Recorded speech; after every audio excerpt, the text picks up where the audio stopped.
സംസ്ഥാനത്ത് അവശ്യ സാധനങ്ങൾക്ക് തീവില. കഴിഞ്ഞ 6 മാസത്തിനുള്ളിലാണ് അരിക്ക് ഉൾപ്പെടെ വില കുതിച്ചുയർന്നത്.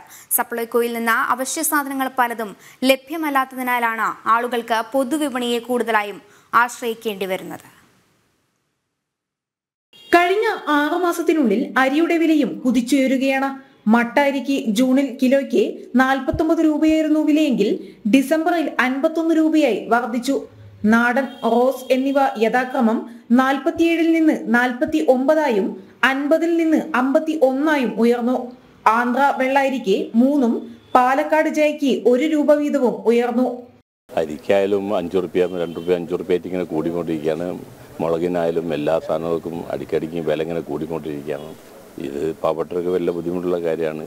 ചിലവുകൾ ഇങ്ങനെ കൂടി വരാണ്, വരവ് കുറഞ്ഞു വരാണ്. ഒരു സാധനത്തിനും ഇല്ല, എല്ലാ സാധനത്തിനും വില കൂടിക്കൊണ്ടിരിക്കുകയാണ്. ഇതോടെ ചെന്ന് അവസാനിക്കുന്ന അറിയില്ല. ജീവിക്കാൻ തന്നെ ഭയങ്കര പ്രയാസമായിരിക്കുന്നു.